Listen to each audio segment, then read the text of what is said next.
అత్యుత్తమ ప్లేస్మెంట్స్ తో ఎంఎన్సీ కంపెనీలలో ఉద్యోగమే లక్ష్యమా? ఇంజనీరింగ్ చదవాలనే మీ పిల్లల కలని కేజీ రెడ్డి కాలేజ్ తో నిజం చేసుకోండి.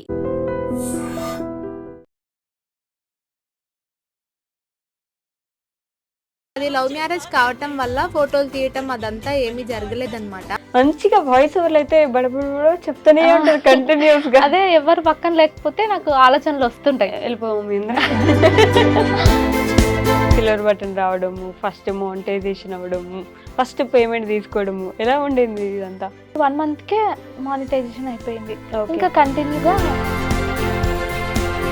మీరిద్దరిది లవ్ మ్యారేజ్ అంటే ఇద్దరు ఇంత సైలెంట్గా ఉన్నారు, ఇద్దరు అసలు మాట్లాడుకోవట్లేదు. ఎలా పరిచయం ఇద్దరికి? క్లాసే అయినా కూడా చాలా మంది ఉంటారు కదా. ఫస్ట్ ఎట్లా పరిచయం అంటే నేను మా ఫ్రెండ్ మా ఇంట్లోనే ఉండేటప్పుడు తెలియక నేను టర్న్ అయినా. గ్రౌండ్ ఉంటుంది, గ్రౌండ్ దగ్గరికి రమ్మని ఫోన్ చేశారు. ఇచ్చింది అప్పటికి వచ్చి మీరు ఎందుకు ఇలా అమ్మని అడుగుతున్నా, ఎందుకు కోలుకొచ్చాం ఇట్లా అది కానీ వాళ్ళ అమ్మ అప్పటికి కొట్టింది. నేను ఫస్ట్లోనే చెప్పిన తనకి. తెలిసిపోయిన తర్వాత మళ్ళీ వదిలేస్తే నా మీద బ్యాడ్ ఒపీనియన్ వస్తుందేమో అందరికీ. పెళ్ళి అన్నప్పుడు ఎవరు చేశారు? బంధువులు ఎవరు? ఎవరు ఉన్నారు అప్పుడు? లవ్ మ్యారేజ్ మేడం అది. ఇలాంటి టైంలో ఎప్పుడైనా మీ మమ్మీ నాన్న ఉంటే బాగుండట్లే ఏమైనా ఫీల్ అయ్యే వాళ్ళు? అంటే గుర్తు తెచ్చుకునే వాళ్ళు, వాళ్ళని మిస్ అవ్వడం అట్లా ఏమైనా ఉండేది అప్పుడు? ఇంత చిన్న ఏజ్లో ఇంత కష్టం ఎందుకు అని అనిపించేది. ఏం చేశారు? ఫినాన్షియల్గా ఇబ్బందులు ఏం రాలేదంటే డబ్బుల గురించి ప్రాబ్లమ్స్ ఏం లేకుండేనా? చేతిలో కొంచెం అమౌంట్ ఉన్నాయి, 2-3 నెలలకు సరిపోయింది. మ్యారేజ్ అయినాక ఇప్పుడే ఖర్చులు పిల్లలు ఎందుకు, ఇప్పుడే చిన్న ఏజ్ కదా మనది, కొద్దిగా టైం తీసుకుందాం అనుకున్నాం. మన ఇల్లు గడవడానికి కష్టంగా ఉన్నప్పుడు మనం 3 పిల్లల్ని లేకపోతే 2 పిల్లల్ని, ఒక్క బాబునైనా సరే చాకగలమా, చూసుకోగలమా, ఇట్లాంటి క్వశ్చన్స్ వచ్చుంటాయి కదా. చాలా మంది అంటూ ఉంటారు. అయినా సరే ఒకరికొకరికి తోడు ఉండాలి, కష్టాలు చెప్పుకోవటానికి ఎవరో ఒకరు ఉండాలి కదా. ఇప్పుడు ఆయన ఒక్కడే. మీ అమ్మ నాన్న ఏం చేస్తారు? మమ్మీ ఏమో చిన్నప్పుడే నాకు 1 year ఉన్నప్పుడు చనిపోయింది. ఫాదర్ ఏమో నేను 9th ఎండింగ్లో. ఇంట్లో నేను ఒక్కరిని, మా నాన్న ఉంటే బాగుంటుండే. ఫైనాన్షియల్ అసలు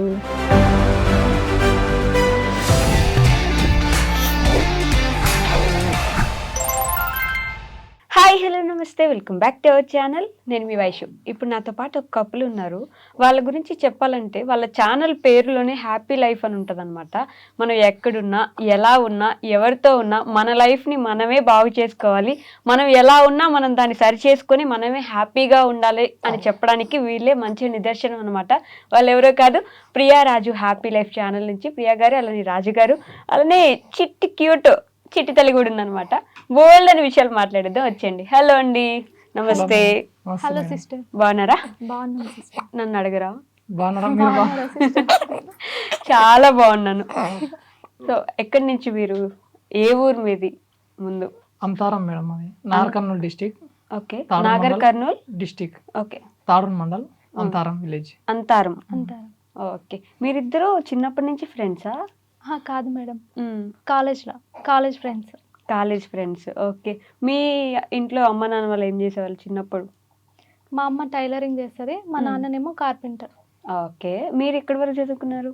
నేను డిగ్రీ డిస్కంటిన్యూ అయింది, 2nd year చేసిన. డిగ్రీ డిస్కంటిన్యూరా? ఎందుకు? అంటే మ్యారేజ్ అయిపోయింది. అయ్యో, మీరేనా అండి తొందరగా పెళ్లి చేసుకునేది? తనే చేసుకున్నాను, నేను చేసుకోలే. ఇదేంటి, మీరే అడిగి చేసుకున్నారా డిగ్రీ 2nd year లో? అవును. ఓకే, మీరు ఎంతవరకు చదువుకున్నారు? సేమ్ నేను డిగ్రీ సేమ్, అంటే ఫైనల్ ఇయర్ డిస్కంటిన్యూ చేసిన. ఓకే, 2nd year వరకు రాసిన. డిగ్రీలో ఫ్రెండ్స్ ఇద్దరము, అక్కడి నుంచి డిగ్రీలోనే పరిచయం. Okay, so 2nd year exams రాసి ఫైనల్ ఇయర్లో మ్యారేజ్ చేసుకున్నాను. ఓకే, మీరు ఫైనల్ ఇయర్ చదివారా? ఫైనల్ ఇయర్ రాయలేదు, ఓకే, 2nd year వరకు రాసిన. ఓకే, తర్వాత ఫినిష్ చేయాలనుకోలేదా మరి ఎప్పుడు? ఆ తర్వాత నాకు బాబు ఉండే, నేను రాయలేదు. ఓకే, మా ఆయన రాసిండు. ఓకే, ఎగ్జామ్స్ రాసిండు. ఇప్పుడు డిగ్రీ కంప్లీటెడ్ మీది. కంప్లీటెడ్. మరి ప్రియా గారితో రాపించుకోవచ్చు కదా. పాపం అప్పుడు బాబు ఉండే చిన్నప్పుడు, కంటిన్యూగా బాబు, సెకండ్ మళ్ళీ బాబు, ఎగ్జామ్స్కి ఇబ్బంది అయిపోయింది. మళ్ళీ ఇప్పుడు బాబా. అలా కాదండి, ఉమెన్ టు ఉమెన్ అడుగుతున్నాను అనుకోండి. ఇబ్బంది అనిపించలేదా? అంటే ఒక్క బాబు ఒకరుంటే చాలు ఇంకొకరు వద్దు అనుకుని ఈ రోజుల్లో ముగ్గురు పిల్లలు. నేను మీ ఆలోచన తప్పుగా అనట్లేదు. బేసిక్గా మనం చుట్టూ ఉండే వాళ్ళు అడుగుతారు కదా, అవును. ఒకరే ఎక్కువ అనుకుంటే ఇద్దరు ఓకే, మళ్ళీ ముగ్గురా ఎందుకు ఇబ్బందిగా ఉంటుంది, బాడీ కూడా తట్టుకోలేదు కదా. ఒక ఉమెన్ బాడీ ఎలా ఉంటుందో మనకు తెలుసు కాబట్టి. ఎలా ఉండింది అసలు ఆ జర్నీ? నాకేంటంటే తను ఒక్కడే, నేను మా అక్క ఇద్దరమే. ఓకే. మాకు చిన్న ఫ్యామిలీ మాది, కానీ నా ఫ్యామిలీ మాత్రం నాకు పెద్దగా ఉండాలని ఉంది. ఇప్పుడు నాకు ఏమైనా అయితే షేర్ చేసుకోవటానికి ఎవరు లేరు, అట్లనే నా పిల్లలకి కూడా ఉండకూడదు, ఒకరికొకరు తోడుండాలని నేను పర్లేదు అనుకున్నా. అవునా? చాలా మంది అంటూ ఉంటారు, అయినా సరే ఒకరికొకరికి తోడుండాలి, కష్టాలు చెప్పుకోవటానికి ఎవరో ఒకరు ఉండాలి కదా. ఇప్పుడు ఆయన ఒక్కడే, నాకు ఒక సిస్టర్ ఉంది, మ్యారేజ్ అయిపోయింది. ఓకే. సో మీ ముగ్గురు పిల్లలు కలిసి ఉంటారా? కలిసి ఉంటే మాది పెద్ద ఫ్యామిలీ అవుతుంది అప్పుడు. ఇద్దరు పిల్లల తర్వాత ఆడపిల్ల కోసం మాత్రం బాగా వెయిట్ చేసినట్టున్నారు. చాలా. ఎందుకలా? మామూలుగా అబ్బాయిలు కావాలని ఇంటికి ఖచ్చితంగా ఆడపిల్ల ఉండాలండి. అంతేనా? అబ్బాయిలు ఉన్నా లేకున్నా పర్లేదు, కానీ ఆడపిల్ల ఉండాలి, ఖచ్చితంగా ఖచ్చితంగా ఉండాలి. అది ఎవరికైనా ఉంటది కోరిక, ఆశ. ఓకే. ప్రతి ఆడపిల్లకు ఉంటది. అందుకే వెయిట్ చేసి మరి. సో మీరు మీ గురించి చెప్పండి. అంటే ఇప్పుడు ఏం చేస్తున్నారు ప్రెసెంట్? నేను ప్రజెంట్గా అయితే పౌల్ట్రీ ఫామ్ ఉంది మేడం, అది పౌల్ట్రీ ఫామ్ నడిపిస్తున్నా ఊళ్ళోనే. ఓకే. సో ఇద్దరు పెళ్లి చేసుకున్న తర్వాత ఒక మంచి ఇల్లు తయారు చేసుకుని మీకు మీరు హ్యాపీగా ఎంజాయ్ చేస్తున్నారు. నేను మర్చిపోయి అడగడం, మీ అమ్మ నాన్న ఏం చేస్తారు? అదే మమ్మీ ఏమో చిన్నప్పుడే నాకు 1 year ఉన్నప్పుడు చనిపోయిండే. 1 year ఉన్నప్పుడే? ఓకే.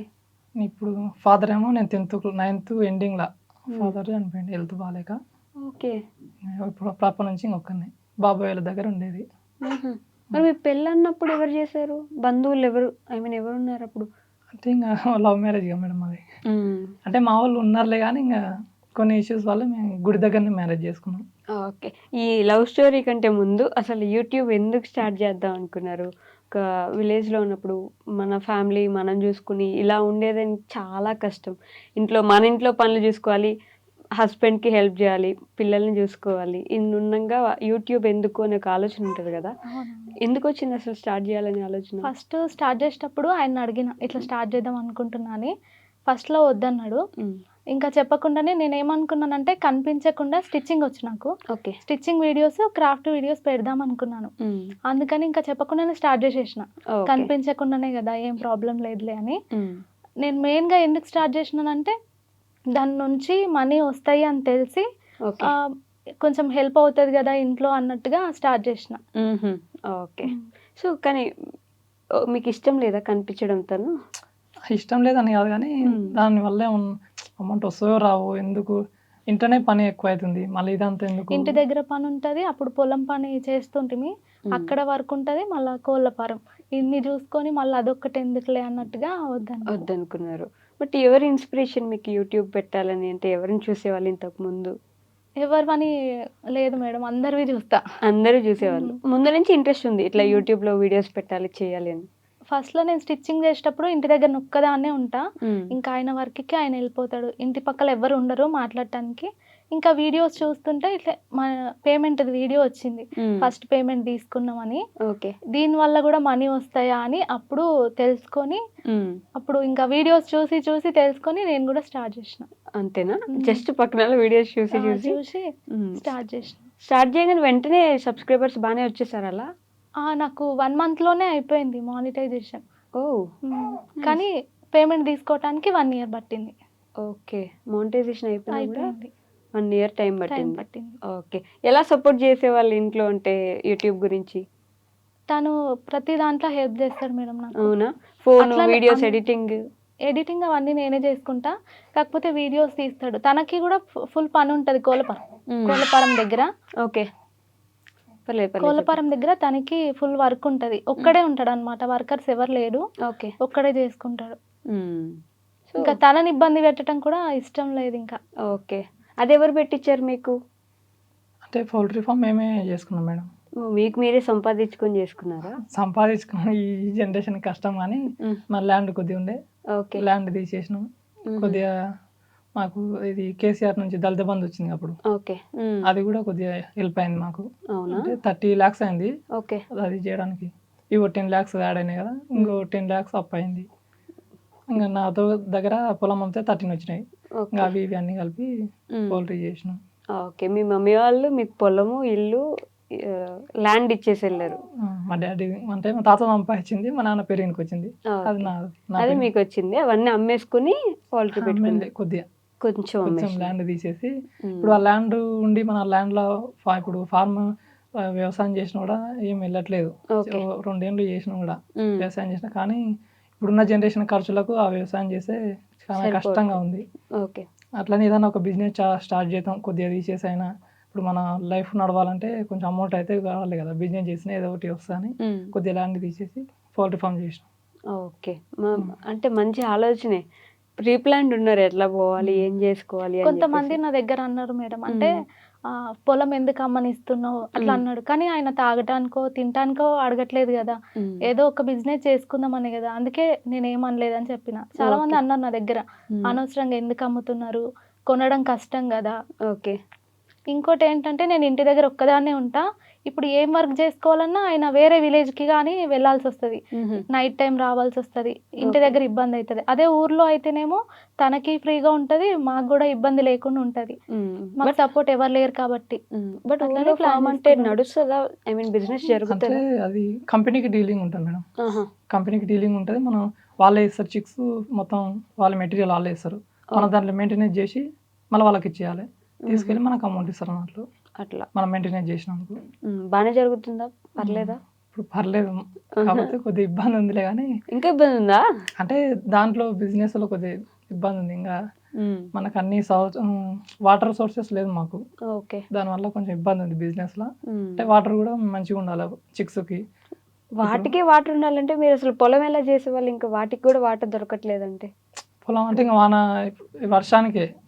ఇప్పుడు బోర్ లేదు, అందుకే నేను ఈ సైడ్ బిజినెస్ చేద్దామని ఇట్లా చేసిన. వ్యవసాయం వాటర్ ఉంటేనే వ్యవసాయం వాళ్ళకి చేయొచ్చు, వాటర్ లేవు కాబట్టి ఆ పంటలు వేసినా సగం వండవు వానలకు, అట్లా ఇబ్బంది అవుతుందని ఇది ఒక బిజినెస్ చేసిన. కానీ వ్యవసాయం అంత ఈజీగా ఎవరు వదిలిపెట్టరు కదా, ఫార్మింగ్ లో దిగి అది కూడా చేస్తున్నాం మేడం, కాకపోతే దాంట్లో అంత బెనిఫిట్స్ ఉండవు, లాస్ వస్తుంటది, వాటర్ ఉంటేనే ఏదైనా చేసుకోగలం. అవును, అది లేదు కాబట్టి ఇబ్బంది. వానకి ఆధారపడి చేసి అలా లాసెస్ వస్తాయి. పంట వాన వస్తేనే దానివల్ల బెనిఫిట్ ఉంటుంది. అట్లానే అలానే సైలెంట్ గా ఇంట్లో అట్లానే ఉంటారు. నేను సైలెంట్ గా ఉంటా, ఆయన మాత్రం బాగా కలిసిపోతాడు అందరి దగ్గర. కొంచెం కలిసిపోయిందంటే ఇంకా ఫ్యామిలీ లాగా కలిసిపోతాడు. ఓకే. కాబట్టి ఏం మాట్లాడలేకపోతే బట్ రోజు కెమెరాలు పట్టుకొని ఇక్కడ చేస్తుంటారు మీరు మీరు అసలు పూర్తిగా కనిపించరా? ఎప్పుడో ఒక్కొక్కసారి కనిపించినా నేను బ్యాక్గ్రౌండ్ వాయిస్ ఇచ్చి అప్పుడప్పుడు డాన్సులు కూడా వేపిస్తారు కదండి. డాన్స్ మాత్రం ఆయననే వేపిస్తాడు, డాన్స్ చేయడానికి ధైర్యం వచ్చేస్తా, ప్రాక్టీస్ చేపిస్తాడు. ఒక గంట 2 గంటలు పడుతుంది ఒక డాన్స్ చేయాలంటే, పెద్ద ప్రాసెస్ అది, పెద్ద ప్రాసెస్. అంటే మేము చేయాలి, నేను చేయాలి, టైమింగ్ రాలే, అంతా టెక్స్ తీసుకుంటారు. మళ్ళీ మధ్యలో మా పిల్లలు వస్తుంటారు. యూట్యూబ్ స్టార్టింగ్ చేసినప్పుడు స్టిచ్చింగ్ అవి చేద్దాం అనుకున్నారు, దాని నుంచి మళ్ళీ లైఫ్ వ్లాగ్స్ వీటికి ఎప్పుడు మారిపోయారు? స్టిచ్చింగ్ చేద్దాం అనుకున్నప్పుడు ఏంటంటే అందరికి జనాలకి వెరైటీగా చూపించాలి. ఊర్లలో ఏంటుంటదంటే సింపుల్ గా కుట్టించుకుంటారు. ఇప్పుడు వెరైటీ ఏమన్నా కుట్టాలంటే నాకు నేనే ట్రై చేసుకోవాలి, కానీ నేను వేసుకోలేను. ఇంకా అలాంటప్పుడు కుట్టడం ఎందుకు, అట్లా కాకుండా చాలా మంది ఉన్నారు స్టిచ్చింగ్ బాగా చేసే వాళ్ళు, అందులో పెట్టేటోళ్ళు.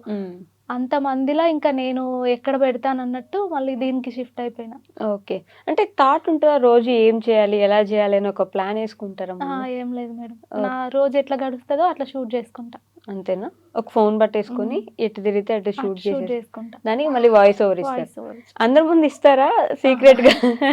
అందరినీ బయటికి పంపించేసి ఓకే ఇచ్చుకుంటాం. పర్టికులర్ గా ఎవరు ఉండకూడదు ఇవ్వాలంటే. ఈయనను కూడా బయటికి పంపించేస్తాం. నా ముందు కూడా మాట్లాడాలి, సిగ్గా కొంచెం ఆలోచనలు రావు నాకు. ఇంకా ఎవరైనా పక్కన ఉంటే ఏం మాట్లాడాలి అనేది తోయేది ఇంకా, అందుకే అందరినీ బయటికి పంపించేసి నేను చేసుకుంటా. మరి కాలేజ్ ఎలా ఉండేవాళ్ళు? కాలేజ్ లో మాట్లాడే వాళ్ళు కాదు అంటే మీ ఇద్దరు కాదు, సెమిస్టర్స్ కి బెంచ్ ఎక్కి మాట్లాడిచ్చడం ఎప్పుడు వెళ్ళింది లేదు. సెమినార్ అవి ఉంటాయి కదా, స్టేజ్ ఎక్కింది లేదు.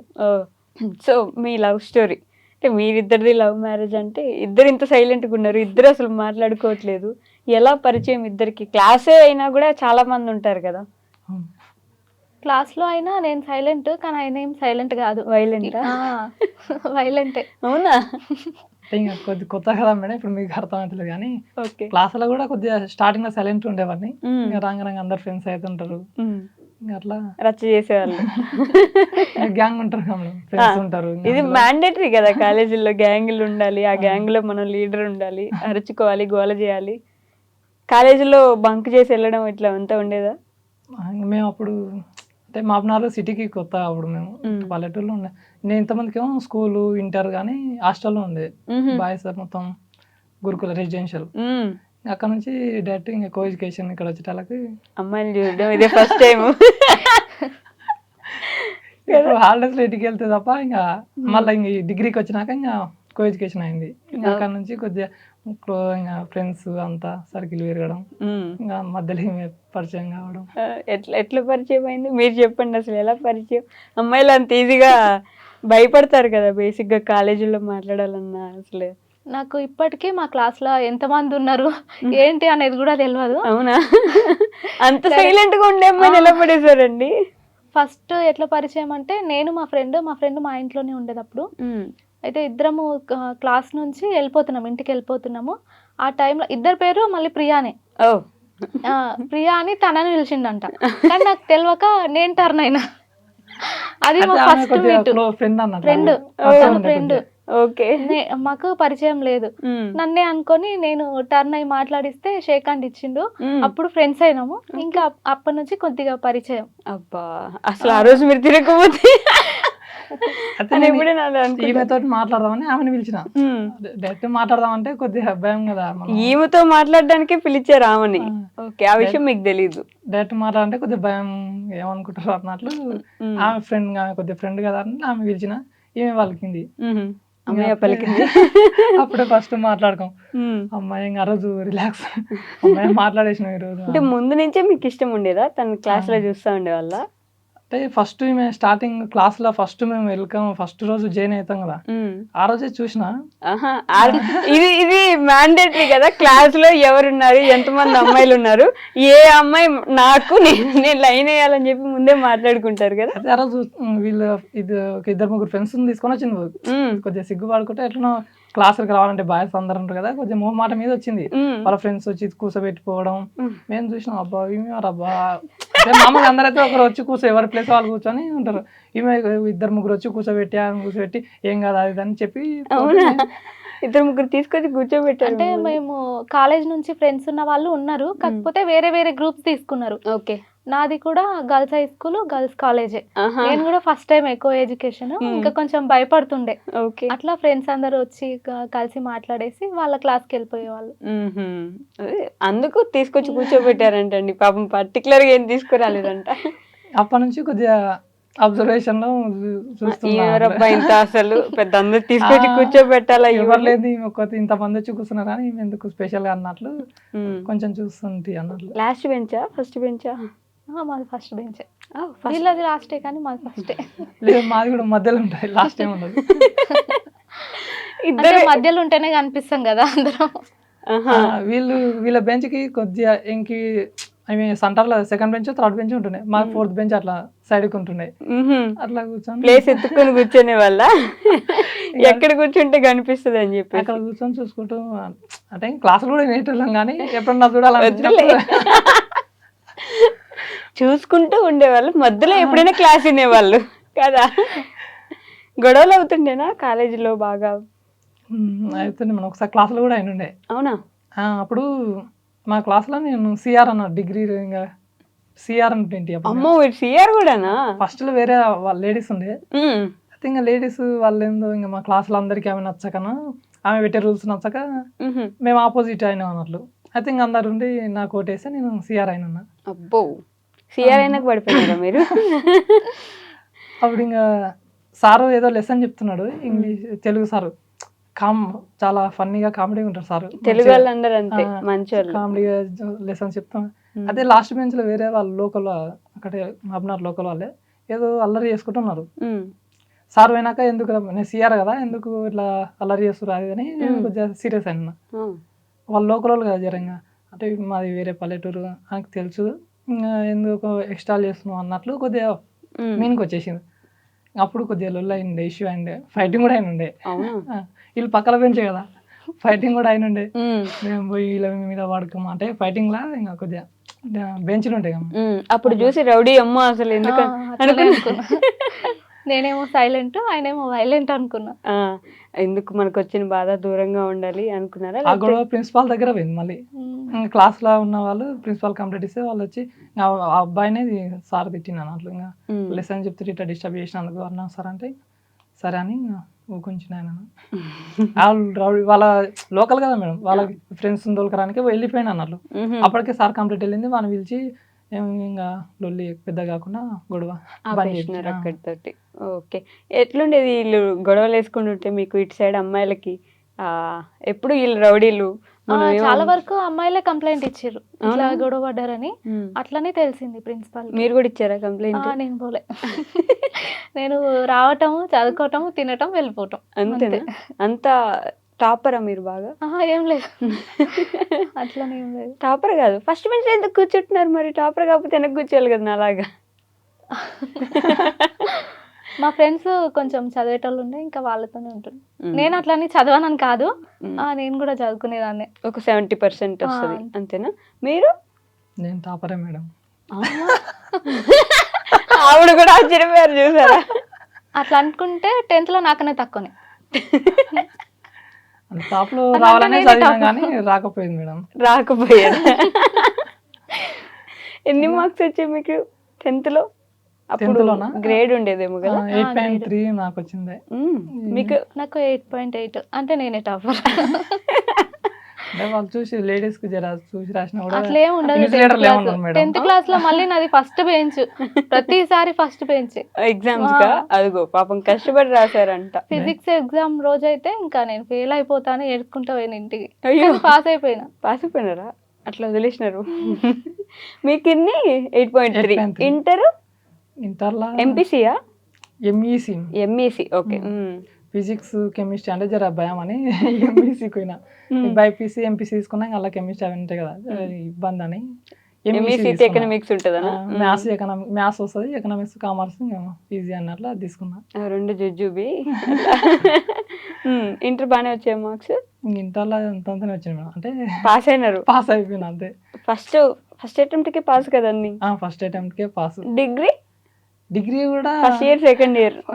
First year pass, second year లో ఒకటో రెండో ఉండే బ్యాక్లాగ్స్. అవి మళ్ళీ మాది ఆటోనమస్ కాలేజ్ కదా, నెక్స్ట్ ఏమో అలా రాసుకోవచ్చు రాసినాం, అవి వచ్చేసినాయి. మీకు? నాకు ఒక బ్యాక్లాగ్ ఉండే, ఇంకా రాయలేదు. అదే బాబు పుట్టిందని చెప్పిన కదా, ఇంకా రాయలేదు. ఇప్పుడు వదిలేసారు. ఇంకా ఫస్ట్ ఇయర్ లో ఉండేదా? సెకండ్ ఇయర్ లోనే. సెకండ్ ఇయర్ బ్యాక్లాగ్ ఉండేది.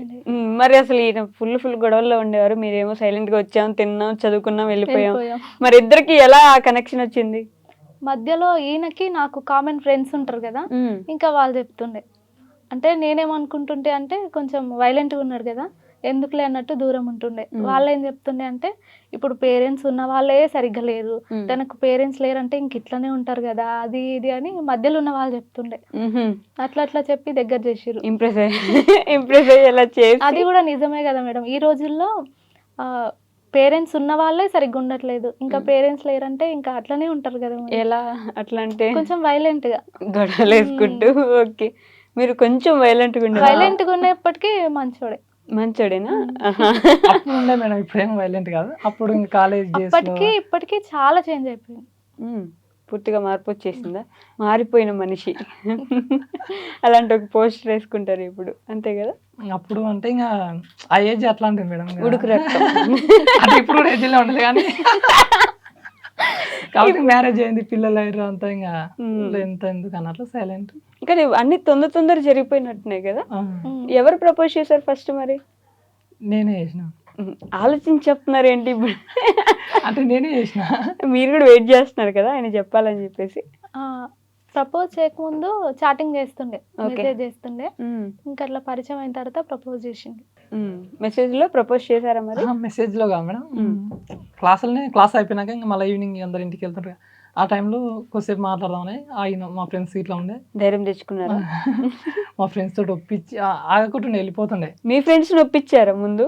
అంటే వీళ్ళ ఫ్రెండ్స్ ఉంటారు కదా, వాళ్ళు నాకు ఫ్రెండ్స్ అన్నట్లు కొద్దిగా ఫ్రెండ్స్ అయ్యారు. వాళ్ళ నుంచి మేము ఇంకా ఆగమని కొద్దిగా మాట్లాడాలి ఆగమని అంటే ఆగకుండా 2-3 రోజులు అట్లే ఆగకుండా వెళ్ళిపోతే ఏం మాట్లాడతాం అన్నట్లు ఆగంగా వాళ్ళని అడగంగా వాళ్ళు ఏమైనా అడగంగా ఒకరోజు ఆగి ప్రపోజ్ చేసినాక ఇంకేమనకుండా వెళ్ళిపోయింది ఇంటికి. ఏమనలేదు, చెప్పలే. ఏ తిరిగి ఆన్సర్ ఇవ్వలేదా? ఏం చెప్పలేదు, వెళ్ళిపోయినా. పాపం అండి, ఆ రోజు నైట్ అంతా ఇంకా 100 అనుకొని ఉంటారు మైండ్లో. ఇంటికి వెళ్ళిపోయారు. ఇంటికి వెళ్ళిపోయినాక మెసేజ్ పెట్టిన ఎందుకు రిప్లై ఏమి చెప్పకుండా వెళ్ళిపోయినా అంటే ఇదే మాట డిగ్రీ అయిపోయిన 3 yearsకి చెప్పమని నేను చెప్తుంది. అప్పటి వరకు నీ లవ్ ఇలాగే ఉంటుందా, అప్పుడు చెప్పాను అన్నది. మంచి పాయింట్. అయితే ఉంటుంది అని నేను ఉంటుంది ఖచ్చితంగా ఉంటా అని నేను చెప్తున్నా. కానీ నేను నమ్మను. అరే డిగ్రీ వరకు ఇలాగే ఉండు, ఫ్రెండ్స్ లాగా ఉండు, డిగ్రీ తర్వాత చూద్దాం, అప్పుడు ఇలాగే నువ్వు లవ్ చేస్తున్నావు అంటే అప్పుడు మ్యారేజ్ చేసుకో డిగ్రీ అయిపోయినా కానీ అన్నది. సరే అని చెప్పిన. ఇంకా మధ్యలో ఇంకా కొన్ని ఇష్యూస్ వల్ల వాళ్ళ పేరెంట్స్కి తెలవడం. ఓకే, తెలిసిపోయిందా మధ్యలో? ఫస్ట్ ఇయర్లో నేను ప్రపోజ్ చేసిన లాస్ట్ వరకు అంటే డిగ్రీ అయిపోయే వరకు ఒక కాన్సెప్ట్ మేము డిగ్రీ అయిపోయినాక మ్యారేజ్ చేసుకోవాలి. ఓకే, మమ్మీకి ఫస్టే తెలుసు అన్నట్లు. ఓకే, వాళ్ళ మమ్మీ తెలిసినాక ఫోన్ చేసి ఒకసారి నాతో మాట్లాడినాక నేను ఇంకా సరిగా మాట్లాడుకుని ఫోన్ కట్ చేసిన. మీరు ఎందుకు సరిగా మాట్లాడలేదు? ఆవిడ అంటే మాకు భయం అయింది, ఇంకా వాళ్ళు ఏమేమి అనుకుంటారు, అందుకే మాది ఇంటర్ క్యాస్ట్ మ్యారేజ్ కాదు ఇంటర్ క్యాస్ట్ అన్నట్లు వాళ్ళు కొద్దిగా ఎందుకు ఇట్లా చేస్తారు అని అన్నది. ఇద్దరిది వేరు వేరు క్యాస్ట్. ఓకే, అందువల్ల ఒకరోజు సడన్ గా ఇంకా వాళ్ళకి తెలిసిన వాళ్ళు ఎవరినో ఇట్లా తీసుకొని వచ్చింది 10 మంది దాకా గ్యాంగ్ ని. వచ్చినాక నాకు ఫోన్ చేసిరు, ఇట్లా మా గ్రౌండ్ ఉంటుంది, గ్రౌండ్ దగ్గరికి ఇక్కడ రమ్మని ఫోన్ చేసిరు. నాకు అప్పటికి అర్థం ఇట్లా వీళ్ళు వచ్చినట్టు వేరే వాళ్ళు చెప్తే సరే అని మా ఫ్రెండ్స్ ఇట్లా నాతో పాటు వస్తాను. అంటే మొత్తం పరిచయమైన కాలేజ్లో మా సీనియర్స్ జూనియర్స్ మంచి గ్యాంగ్ ఉండేది. నేనేం చేసిన వాళ్ళ దగ్గరికి అందరిని తోలుకొని వెళ్తే నేను బ్యాడ్ అయిపోతా అనుకుని సరే ఎంత భయపడటం కాదు ఒకరిని వస్తాను నేను ఒకరిని వెళ్ళిపోయినా. మీరున్నారు అప్పుడు అక్కడ? ఈమె నా ఇంటికి వచ్చిన తర్వాత నన్ను ఇట్లా తోలుకోవేరు పిలిచిరు అని ఈమె ఇంకా తర్వాత వచ్చింది. అప్పటికి వాళ్ళు పిలిచి ఇంకా అది చెప్పు ఎందుకు నీకు ఇవన్నీ ఏం చేస్తారు అది అని అది ఇది చదువుకోమని పంపిస్తే మీరు చేసేది కాలేజీలో వార్నింగ్ ఇస్తారు అన్నట్లు. ఇంకా వాళ్ళమ్మ వాళ్ళ తోలుకొచ్చిన వాళ్ళు అందరు వార్నింగ్ ఇస్తే నేను ఇంకేం అనలే. ఈమె వచ్చింది అప్పటికి వచ్చి మీరు ఎందుకు వీళ్ళ అమ్మని అడుగుతున్నా ఎందుకు తోలుకొచ్చాము ఇట్లా అది కానీ వాళ్ళమ్మ అప్పటికి కొట్టింది. నేను ఎందుకు నీకేమైంది పిలిస్తే వాళ్ళని పిలిస్తే నీకేమైంది మిమ్మల్ని కొట్టారా ఎందుకు నీకేమైంది వాళ్ళతో ఆయనతో మాట్లాడతా అని సీరియస్ అయింది. సీరియస్ అయినాక మా వాళ్ళకి ఫోన్ తీసుకొని మా వాళ్ళకి ఫోన్ చేయడం, మా బాబాయ్ వాళ్ళకు ఫోన్ చేసి మేము కూడా ఇట్లా చేస్తున్నాం కాలేజీలో ఇదని చెప్పిరు అన్నట్లు. నాకు అంటే ఇంకా మా బాబాయ్ వాళ్ళని ఇబ్బంది పెట్టడం నాకు ఇష్టం లేదు. ఇంకా నేను ఇట్లా వాళ్ళతో ఉండడమే ఎక్కువ.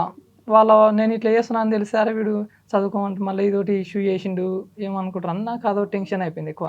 అంటే పేరెంట్స్ ఉంటే ఒకటి, ఇప్పుడు పక్కన వాళ్ళ బాబాయ్ వాళ్ళు ఎంత బాబాయ్ అయినా సరే మనకు కొంచెం ఒక భయం ఉంటది కదా వాళ్ళ దగ్గర ఎందుకు ఇబ్బంది. పేరెంట్స్ తెలిస్తేనే అరే వాళ్ళు అయితే ఏమనుకోరు, అదే వీడు ఇట్లా చేసిన అనుకోరు.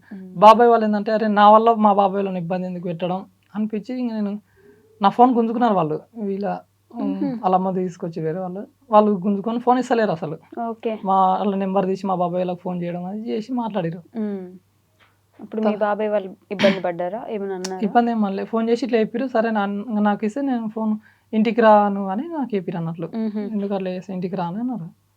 ఇంకా తర్వాత కొంచెం మాట్లాడిన తర్వాత ఇంకా ఫోన్ ఇప్పించుకున్నా. లాస్ట్కు అడగంగా వాళ్ళు వార్నింగ్ అవి ఇచ్చి ఫోన్ ఇచ్చారు వదిలేయమని చెప్పి. అంతే కదా, బేసిక్గా పేరెంట్స్ అంతే ఉంటారు, ఉండాలి, తప్పులేదు, అంతే కదా కాదా? అంతే మేడం. అంటే ఎవరైనా ఫస్ట్ లో ఇంకా అట్లనే చేస్తారు, వెంటనే తీసుకోబొమ్మా అని ఇవ్వలేరు కదా, ఎవరెవరికి అట్లా పంపించాం కదా ఇంట్లో నుంచి. సరే ఏం మాట్లాడను అది అని చెప్పి వచ్చేసిన. ఓకే, ఇంక ఈమె ఆ నుంచి ఇంకా వాళ్ళు వెళ్ళిపోయారు. ఈమె కూడా క్లాస్కి వచ్చేసింది. ఇంకా ఏడ్చుకుంటా కూర్చున్నా వచ్చి, అంటే మా వాళ్ళకి వదిలేస్తాను ఎందుకు చెప్పినావు, వదిలేస్తా అని చెప్పొద్దా మీకు? అంటే ఇప్పటి వరకే ఎంత వాడి వాళ్ళు రాగానే అట్లా చెప్పటము ఇష్టం నచ్చలేక అట్లా అన్నాను. ఓకే, ఇప్పటి వరకేమో ఎంత పడ్డావు, ఓకే ఇప్పుడు వాళ్ళు రాగానే నాకు సరే నేనేం మాట్లాడను అని ఎందుకు చెప్పినావు, అది నా పాయింట్. ఇంకా ఓకే, నేనేమో అక్కడ ఇంకా ఫోన్ తీసుకున్నాను కదా, మా బాబాయ్ వాళ్ళకి అందరికి 3 బాబాయ్లు ఉండరు, వాళ్ళకి ఫోన్ చేస్తారు. అరే ఈ ప్రస్తుతానికి వాళ్ళకి ఫోన్ చేయకుండా నా ఫోన్ తెప్పించుకొని వాళ్ళతో అది చెప్పకుండా వాళ్ళకి తెలియకుండా ఇట్లా డీల్ చేద్దామని సరే మాట్లాడాను, నా ఫోన్ నాకు ఇచ్చారని ఫోన్ తీసుకున్నా, ఓకే. సరే మాట్లాడాను అని చెప్పి ఇంక వచ్చేసిన. మళ్ళీ కాలేజ్కి వెళ్ళారా? కాలేజీకి వచ్చేసిన. కాలేజీకి వచ్చినాక ఈమెకు అరే సిచ్యువేషన్ అట్లుంది అందుకే చెప్పిన అర్థం చేసుకోవాలి అంటే ఇంకా ఇన్లే ఇంకా మాట్లాడకుండా ఏడ్చుకుంటా ఇంటికి నేను ఇక్కడ హాస్టల్ రూమ్కి వెళ్ళిపోయినా మీ ఇంటికి వెళ్ళిపోయింది. ఇంటికి వెళ్ళిపోయారు డైరెక్ట్? అంటే కాలేజ్ టైం కూడా అయిపోయింది అప్పటికి. టైం అయిపోయిన ఈవినింగ్ తర్వాతనే అయింది. వాళ్ళు వచ్చిండ్రు.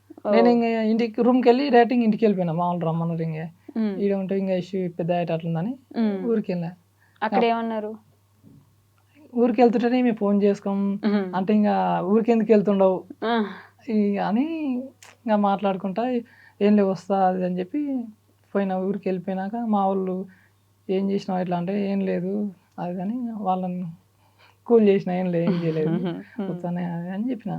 ఇంకేం చేయకు డిగ్రీ కాలేజీకి ఏం పోకు అని మా వాళ్ళు కూడా అన్నారు. సరే ఏం లేదు ఇంకేం చేయను అని కొన్ని రోజు ఒక 1 వీక్ అట్లా ఇంటికి అది ఉండి మళ్ళీ కాలేజీకి వచ్చేసిన. మళ్ళీ కాలేజ్కి వెళ్ళిపోయారా? ఓకే. కాలేజ్కి వచ్చినాక ఇంకా మళ్ళీ తర్వాత ఇంకా వీళ్ళ అమ్మ మాట్లాడొద్దని చెప్పింది కదా. నేనేం చెప్పిన అంటే మీ అమ్మాయిని కూడా నాతో మాట్లాడని ఏకన్నా, మా అమ్మాయి నువ్వు మాట్లాడినా నువ్వు అమ్మాయితో మాట్లాడకని అంటుండే. అంటే ఈమె ఖచ్చితంగా నేను మాట్లాడతాను వీళ్ళ అమ్మతో గట్టిగా చెప్పింది అన్నట్లు. ఓకే. మేము మ్యారేజ్ చేసుకుంటాం అని ఖచ్చితంగా చెప్పేసింది అన్నట్లు. ఇంట్లో చెప్పేశారు. వాళ్ళేమో తనని ఏమనట్లేదు. మిమ్మల్ని ఏమనట్లేదా? ఇష్టమా మీరంటే? నా దగ్గర ఏమనలే. ఎవరికైనా చిన్న కూతురు అంటే కొంచెం ప్రేమ ఎక్కువ ఉంటది కదా. అందుకని అక్కడ ఏమనట్లేదు, ఇక్కడ పడుతుంది. నాకు ఫోర్స్ చేస్తారు. ఇంకా అందులో నేను ఇంకా సరే మీ పాపను మీరు జాగ్రత్త చూసుకోండి నాకు సంబంధం లేదు అని చెప్పిన. కాకపోతే ఏమైందంటే ఇంకా ఈమె వాళ్ళతో గట్టిగా చెప్పింది అన్నట్లు. అయితే ఇంకా వాళ్ళ డాడీకి తెలిసి ఇంకా మళ్ళీ పెద్ద అది రచ్చరచ్చ అయితేనే వాళ్ళ అమ్మ లోపలనే ఇంకా సరే నువ్వు మాట్లాడకి మాట్లాడదు అన్నట్లు ఊకున్నారు. ఇంకా తర్వాత మా ఇంక ఎట్లనో వాళ్ళ డాడీకి తెలిసిపోయింది అన్నట్లు. వాళ్ళ డాడీ ఫోన్ నాకు డిగ్రీ ఫైనల్ ఇయర్ స్టార్టింగ్లో అనుకుంటా. ఓకే. ఇంకా అప్పటికి పెద్ద పెద్ద ఇష్యూలు అయినా నేను రూమ్ కూడా తీసేసిన. రూమ్ ఉండే నేను రూమ్లో ఉండేంటి. ఆ రూమ్ కూడా తీసేసి నేను ఇంకా హాస్టల్లో ఉన్నా. ఇంక రూమ్లో ఉంటే ఇదంతా మా ఫ్రెండ్స్కి ఇబ్బంది అవుతుంది, వీళ్ళతో పాటు ఎవరెవరు ఉన్నాను వాళ్ళకి ఫోన్ చేసుకోము వీళ్ళ డాడీ. ఓకే. అట్లా నేను హాస్టల్లో ఉన్నా. హాస్టల్లో ఉంటే రోజు ఫోన్ చేసి అది ఇది తిట్టేవాడు అన్నట్లు ఇట్లా ఎందుకు చేస్తారని. ఇంకొక రోజు నేను ఇంకా ధైర్యం చేసుకొని అవును మేము మ్యారేజ్ చేసుకుంటాం అని నేను డాడీ చెప్పేసిన. ఇంకా అప్పటి నుంచి నాకు ఫోన్ చేయలే వీళ్ళ డాడీ. ఓకే. ఫోన్ చేయలేదు. ఇంకా ఒకరోజు తను ఇంకా నేను ఊరికి వెళ్ళిపోయిన తర్వాత కొన్ని ఎగ్జామ్స్ అయిపోయినాయి. ఫస్ట్ లో ఏంటంటే మా నాన్న చేస్తా అన్నారు. కాకపోతే ఈయన ఊరికి వెళ్ళిన తర్వాత ఒక్కరిని వచ్చి మాట్లాడమను నేను చేస్తా అన్నారు. కానీ వాళ్ళు పంపించడానికి భయపడ్డారు. ఇంకా అవి ఇష్యూస్ జరుగుతున్నాయి కదా, మళ్ళీ నువ్వు పోయిన తర్వాత నిన్ను ఏమైనా చేస్తే ఏంది అన్నట్టుగా భయపడి ఈయనను పంపించలేదు. మా వాళ్ళు ఏంటంటే ఒక్కరిని వచ్చి మాట్లాడమను మేము చేస్తాం అట్లా ఆయన మా నాన్న అన్నాడు. ఓకే. కానీ భయం వేసిందా మీకు? ఈయన వస్తానా వాళ్ళు పంపించలేదు, వాళ్ళ బాబాయ్ వాళ్ళు. ఇలాంటి టైంలో ఎప్పుడైనా మీ మమ్మీ నాన్న ఉంటే బాగుండట్లే ఏమైనా ఫీల్ అయ్యే వాళ్ళ, అంటే గుర్తు తెచ్చుకునే వాళ్ళ, వాళ్ళని మిస్ అవ్వడం అట్లా ఏమైనా ఉండేది అప్పుడు? అంటే అట్లాంటి టైంలో ఏమనిపించదు. కాకపోతే కొద్దిగా ఎప్పుడన్నా ఈ అమౌంట్ దాని విషయంలో కానీ ఏదన్నా ఏదన్నా మీరే చూసుకోవాలి, ఎంతైనా మీకు మీరే ఉంటారు ఇలాంటి టైంలో నా దగ్గర అంటుండే కూడా, అంటే వేరే వాళ్ళ పేరెంట్స్ ఫాదర్స్ కానీ ఏమైనా ఇప్పిస్తారు కదా, మా నాన్న ఉంటే ఇది ఇప్పిస్తుండే, మా నాన్న ఉంటే అది ఇప్పిస్తుండే, అట్లా చూసుకుంటుండే అని నా దగ్గర అంటుండే. మిస్ అవుతారు కదా, చాలా మిస్ అవుతాడు. వాళ్ళ ఫాదర్ని అయితే ఇంకెక్కువ మిస్ అవుతాడు. అవునా? ఆయన కొంచెం ఒక 10 years వరకు ఉన్నారు కదా మీకు? 15 years వరకు, అంటే నా 9th class కదా, 14-15 years వరకు ఉన్నారు. ఆ తర్వాత బాగాలేకుండా వచ్చిందా హెల్త్ ఆయనకి? హెల్త్ కొద్దిగా బాగాలేకుండే. ఇంకా 9th class అయిపోయింది, సమ్మర్లోనే డాడీ చనిపోయిండు. అప్పటి నుంచి ఇంకా అప్పుడు కూడా ఇంకా హాస్టల్లోనే ఉన్నా. హాస్టల్లోనే చదివేది. ఇంటర్ కూడా హాస్టల్కి వెళ్ళిపోయినా. ఇంటర్ అయిపోయినాక ఇక్కడ డిగ్రీకి వచ్చినాక ఇంకా ఖర్చులు ఏమైనా ఉంటే బాబాయ్ వాళ్ళు ఇచ్చేది. ఓకే. రూమ్ రెంట్ కానీ దానికి దీనికి వాళ్ళు చూసుకునేవాళ్ళు. చూసుకునేవాళ్ళు. మరి పెళ్ళి ఎలా చేసుకున్నారు తర్వాత? పెళ్ళప్పుడు తను చాలా ఇబ్బంది పెట్టినండి. అంటే వాళ్ళ బాబాయ్ వాళ్ళకి ఇష్టం లేక తను కొంచెం ఇబ్బంది పెట్టినండే. మా బాబాయ్ వాళ్ళు ఇట్లా అంటున్నారు, ఏం చేద్దాం, వాళ్ళ పేరెంట్స్ని అయితే ఎదిరించైనా రావచ్చు, కానీ ఇన్ని రోజులు మేము చూసుకున్నాము, అయినా కూడా మా మీద మర్యాద లేకుండా వెళ్ళిపోతున్నాడు అన్నట్టు వాళ్ళు ఫీల్ అవుతారని ఈయన కొంచెం వెనకడుగేసిండు. కానీ తర్వాత ఇంకా నేను కొంచెం ఫోర్స్ చేయటం వల్ల ఒప్పుకున్నాడు. మీరు ఎందుకు ఫోర్స్ చేశారు మరి? నేను ఫస్ట్లోనే చెప్పిన తనకి 3 years ఆగి అప్పటికి లవ్ ఉంటే చేసుకుందామని. కానీ అప్పటి వరకే అందరికీ తెలిసిపోయింది. ఓకే. తెలిసేటట్టు చేసుకున్నాం ఇంకా. తెలిసిపోయిన తర్వాత మళ్ళీ వదిలేస్తే నా మీద బ్యాడ్ ఒపీనియన్ వస్తుందేమో అందరికీ, ఇట్లా కలిసి తిరిగిరు వదిలేసుకున్నారు, ఇట్లాంటిది ఏమైనా వస్తుందేమో అన్నట్టు చేసుకుందామని పట్టుబట్టిన నేను. అందుకే గట్టిగా అందరికీ తెలిసింది, అయిపోయింది. మా ఫ్యామిలీలో కూడా, మా ఇంట్లో వరకే కాదు అందరికీ తెలుసు. అందరికీ తెలిసినందుకు నేను చేసుకుందామని చెప్పిన. ఓకే. సో ఒకవేళ అప్పుడు ఎవరికి తెలియకుండా ఉండింటే ఇంకా కలుస్తుంటేమో లేదో తెలీదు, కానీ అందరికీ తెలిసి అంత రచ్చ అయిపోయిన తర్వాత విడిపోవటం కరెక్ట్ కాదనిపించింది ఇంకా. అంతేనా? సో ఎలా పెళ్ళి ఎక్కడ చేసుకున్నారు, ఎలా వచ్చేసారు? పెళ్ళి బిజినపల్లి దగ్గర గుడి శివాలయం ఉంటుంది, అక్కడ చేసుకున్నాం. అంటే ముందే ప్లాన్ చేసుకున్నారా ఇలా ఇక్కడికి వెళ్ళి చేసుకున్నాము? తను మ్యారేజ్కి ముందే మిరియాల గుడికి వెళ్ళి, అక్కడ తెలిసిన వాళ్ళు ఉన్నారు, అక్కడికి వెళ్ళి రూమ్ చూసి వచ్చి ఆ తర్వాత మ్యారేజ్ చేసుకున్నాం. అయితే ఇక్కడే ఉంటే కొన్ని ఇష్యూస్ ఇంకా గొడవలు అవుతాయి కదా. ఇప్పుడు వీళ్ళ డాడీ వచ్చి గొడవ చేసేది తెలియదు, మా ఊళ్ళు వచ్చి గొడవ చేసేది తెలియదు. అట్లని కొద్దిగా దూరంగా ఉందాం అని వేరే మిర్యాలగూడ దగ్గర రిలేటివ్స్ ఉండే, అక్కడికి వెళ్ళి రూమ్ ఇట్లా చూసుకుని ఇక్కడైతే బాగానే ఉంటుందని ఇక్కడికి వచ్చి మ్యారేజ్ చేసుకుని 28కి మ్యారేజ్ చేసుకున్నాం. 29కి ఇంకా అక్కడికి వెళ్ళిపోయినాం, December 29. ఓకే. ఇంకా 31st అక్కడే ఉన్నాం. ఇంకా అక్కడ నుంచి 3 months అక్కడే మిర్యాలగూడలో ఉన్నాం. మీరు ఇంట్లో నుంచి వచ్చేసి పెళ్లి చేసుకున్నాం. ఆ తర్వాత పెళ్ళికి వీళ్ళ అమ్మ వచ్చింది. ఓ అవునా? వచ్చింది. వాళ్ళ డాడీకి చెప్పలేదు అన్నట్లు. ఇంకా వాళ్ళ డాడీ ఏంటంటే అప్పుడే చేస్తా అంటుండు, తర్వాత మళ్ళా చేసేప్పటికే మళ్ళీ మార్చుకుంటున్నా ఒపీనియన్. ఆడికి వచ్చినా కూడా ఒక్కడొచ్చి మాట్లాడతలేడు కదా, నేను ఎందుకు చేయాలన్నట్టు ఆయనకు ఉండే. ఓకే. బట్ అమ్మ వచ్చారు, వచ్చింది, దగ్గరనే చూసుకున్నారు. ఇప్పుడు ఓకేనా, పర్లేదా ఇంట్లో? అందరూ మాట్లాడతారు, అందరు మాట్లాడతారు, సెట్ అయిపోయారు. ఓకే, పర్లేదు, పోనీలేండి. బట్ ఒక డౌట్ ప్రియా గారు, అన్నీ ఉండి బాగా సంపాదించి మంచి జాబ్ ఉండి వెనక కొంచెమైనా ఆస్తులు ఉండే అబ్బాయిలు ఉంటేనే చేసుకోవడానికి 100 రకాలుగా ఆలోచిస్తుంటారు. నేనేం తప్పుగా అనట్లేదు, కానీ పేరెంట్స్ లేరు, అప్పటికి అసలు జాబ్ లేదు, డిగ్రీ 2nd year డిస్కంటిన్యూ ఆగిపోయి ఉన్నారు, ఏం పెట్టి చూసుకుంటారు మనల్ని, ఫ్యూచర్ ఏంటి, ఇలా ఆలోచన ఏం లేదా? అప్పుడు ఉంటుంది మేడం, ప్రతి ఒక్క అమ్మాయికి కూడా ఉంటుంది కదా. ఫస్ట్లో ఏమనుకున్నానంటే కొంచెం టైం తీసుకొని ఆగే సెట్ అయిన తర్వాతనే చేసుకుందాం అనుకున్నాం. కాకపోతే ఇష్యూస్ వచ్చిన తర్వాత ఇంకా అందరికీ తెలిసిపోయిన తర్వాత చేసుకోవటమే బెటర్ అనిపించింది. కానీ వెంటనే ఏం చేశారు? ఫినాన్షియల్గా ఇబ్బందులు ఏం రాలేదంటే, డబ్బుల గురించి ప్రాబ్లమ్స్ ఏం లేకుండేనా? తను చూసుకునిండే ఇంకా. అంతేనా? స్టార్టింగ్ లో మ్యారేజ్ చేసుకున్నాం, మిర్యాల కూడా వెళ్ళిపోయాను కదా. అక్కడ ఇంకా తెలిసిన వాళ్ళే ఉన్నారు, వాళ్ళ దగ్గరికి వెల్డింగ్ అంటే అమౌంట్ చేతిలో కొద్దిగా అమౌంట్ ఉన్నాయి, 2-3 నెలలకు సరిపోను. ఓకే.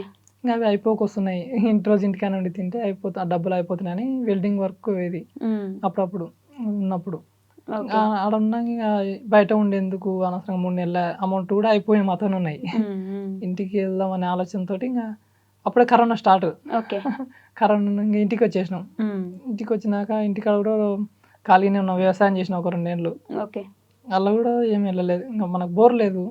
అప్పుడు వానలు కూడా చక్కగా లేవు, వానలు లేక తక్కువ అమౌంట్ వెళ్ళేది అన్నట్టు పంట కూడా. నేను బయటికి వేరే దగ్గర కంపెనీలకు డ్యూటీకి వెళ్ళేది, ప్రైవేట్ కంపెనీ. అందులో 9,000 నాకు జీతం. 9,000 జీతానికి నేను మార్నింగ్ 8కి వెళ్తే మళ్ళీ నైట్ 8, 12 hours డ్యూటీ. అది 1 week డే ఉంటుంది, 1 week నైట్ ఉంటుంది. అట్లా డ్యూటీకి వెళ్ళి వచ్చేవాడిని అన్నట్లు. ఇంటికాడ ఒక్కతే, మళ్ళీ మా ఇల్లు లాస్ట్గా ఉంటుంది, మా ఊళ్ళో చెట్లు, ఇంకా పల్లెటూరు అంటే చెట్లు అంతా ఉంటుంది. మా ఇండ్లు మొత్తం వేరే తిక్కుంటే, మా ఇల్లు మాత్రం సపరేట్ ఉంటుండే వేరే కాలనీలో. అట్లా లాస్ట్ ఉంటుండే, ఇంకా ఒక్కతే అయినా కూడా ఇంకొకతే తప్పని పరిస్థితి. మా పక్కన మా చిన్న వాళ్ళు ఉంటున్నాయని ఇంకా వాళ్ళు చెలకలక అక్కడికి పొలం పనులకు వెళ్తారు, ఇంటికాడ ఒక్కతే ఉంటుండే. ఓకే. కానీ ఆ ఊరు ఏదో వెళ్ళారు కదా, మహబూబ్ నగర్ ముందు, మిర్యాలగూడ నుంచి వచ్చేసారు మళ్ళీ ఇంటికి. మేము ఇంటికి వచ్చిన తర్వాత లాక్డౌన్ పడ్డది, అట్లా ఇక్కడనే ఉండిపోయినాం. ఉండి కొన్ని రోజులు ఉండి అక్కడికి వెళ్దాం అనుకున్నాము, కానీ ఆ టైంలో లాక్డౌన్ పడ్డది, ఇంక ఇక్కడనే ఉండి. కరోనా ఎక్కువైపోయింది, మళ్ళీ అక్కడ వెళ్ళి ఎందుకు ఇబ్బంది పడడం అని ఇక్కడే ఉండిపోయినాం. ఓకే. అప్పటికి మీకు సొంత ఇల్లు ఉంది? అంటే పాత ఇల్లు మా వాళ్ళు ఉండేది ఉండే. ఓకే. పాత ఇల్లు అక్కడే ఉన్నాం.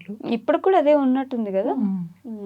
ఫస్ట్ లో మా ఇంట్లోనే ఉండలేదు, మా వీళ్ళ చిన్నమ్మ వాళ్ళ ఇంట్లో ఉన్నాం ఒక 2 months ఏమో. ఓకే. ఆ తర్వాత మా ఇంటికి వచ్చేసినాం. అప్పటి నుంచి మీరే చూసుకుంటున్నారు మొత్తం, ఏది ఉన్నా సరే మీరు సంపాదించి ఆ ఉన్నదాంతో ఇంట్లో సరుకులు చూసుకోవడం, సర్ది పెట్టుకోవడం సరిపోయేదా నిజంగా? అప్పుడు 9,000 వచ్చేది మేడం. నా బండి పెట్రోల్కి 3,000 అయిపోయేది. ఓరిని. 6,000 అమౌంట్ తోటి అసలు అయినా అప్పుడు ఖర్చులు లేకునే, బాబు లేకుండే, ఇద్దరమే ఎంతో అంత కొద్దిగా అడ్జస్ట్ చేసుకుని ఉండేవాళ్ళం. ఇంకా అట్లా అట్లా ఒక 1 year అయిపోయింది అలా డ్యూటీ చేయబట్టి. ఇంకా శాలరీ కూడా పెంచట్లేదు. నాకు కొల్లాపూర్ ట్రాన్స్ఫర్ చేసిరు. ఓకే. కొల్లాపూర్కి వెళ్ళినా కూడా ఇదే శాలరీ మళ్ళా. అక్కడ నేను ఉండాలి, వీళ్ళేమి ఇంటి దగ్గర. నేను ఇక్కడ ఉంటేనే అసలు 12 hours డ్యూటీలో ఉండడానికి ఏమైనా షాప్కి వెళ్ళాలన్నా షాప్ కూడా వెళ్ళేటోళ్ళు కాదు. నేను ఏమైనా తెచ్చి ఇచ్చి పోయేవాడిని. నేను కొల్లాపూర్లో ఉండాలంటే నేను అక్కడ ఈమె ఇక్కడ, చాలా ఇబ్బంది. ఒకటే 2 రోజులు ఉన్నాడా. సార్ నేను ఇక్కడ ఉండలేను, అక్కడైతేనే చేస్తా అని సార్ రిక్వెస్ట్ చేసి సార్ కూడా సరే సరే అంటుంది కానీ పంపించట్లేదు. అప్పటికి మా పెద్ద బాబు పుట్టిండు. ఆ బాబును చూడలేక వీళ్ళను ఇడిచిపెట్టి అక్కడ ఉండలేక సార్ వాళ్ళకి చెప్పకుండా వచ్చేసిన ఇంటికి. నాకు ఈ డ్యూటీ వద్దని వచ్చేసిన్నా. అప్పటికి ఇంకా ఈ 9,000 జీతానికి డ్యూటీ చేస్తే వేస్ట్ అని ఏదన్నా ఒకటి చేద్దామని అప్పుడు పౌల్ట్రీ పెట్టుకున్నాం. అప్పటికి ఇంక దళిత బంధు స్టార్ట్ అయింది. ఇది నాకు అదొక లక్. అది 10,000 వస్తున్నాయి. ఇంకా ఎట్లన్నా వేసి పౌల్ట్రీ చేయాలని ఒక 1/2 ఎకరా ల్యాండ్ తీసేసి ఇలా స్టార్ట్ చేసినాం. ఇది స్టార్ట్ చేసుకున్నారు. బట్ ఎప్పుడు ఒక మాట అనలేదు మీరు, ప్రతి దగ్గర సపోర్ట్ చేసుకుంటూ వచ్చారు, ఏం లేకపోయినా అలానే ఉన్నారు. ఎలా అండి, అలా ఎలా కుదిరిద్ది? అంటే ఇంట్లో ఎప్పుడు గొడవలు ఉంటాయి కదా బేసిక్ గా. మాకు కూడా ఉంటాయి గొడవలు ఉంటాయి, కానీ ఇప్పుడు నేను అరవాలన్నా ఆయన్నే, ఆయన నా మీద అరవాలన్నా నేను ఒక్కదాన్నే. ఇద్దరు మార్చుకుంటాం, మంచిగా అయిపోతాం అంతే. ఇంకా ఆయన కరవటానికి ఎవరు లేరు, ఇంకా నాకు కూడా లేరు. ఇప్పుడు అత్తమామ ఉంటేనన్నా మాకు గొడవలు అయ్యి ఈయన ఇబ్బంది పడుతుండేనేమో, కానీ అట్లా కూడా లేదు కదా. ఇద్దరం కాబట్టి బాగానే ఉంటుంటే, అదే కొట్టుకున్నా మీరే, తిట్టుకున్నా మీరే, కలిసిపోయినా మీరే, ఇంకా బాధ ఉండదు కదా.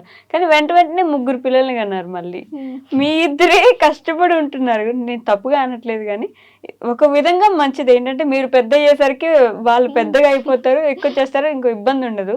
బట్ ఇంకొక విధంగా మన ఇల్లు గడవడానికి కష్టంగా ఉన్నప్పుడు మనం 3 పిల్లల్ని లేకపోతే 2 పిల్లల్ని, ఒక్క బాబునైనా సరే చాకగలమా, చూసుకోగలమా, ఇట్లాంటి క్వశ్చన్స్ వచ్చుంటాయి కదా. ఫస్ట్ లో స్టార్టింగ్ లో మేము అలాగే అనుకున్నాం మేడం.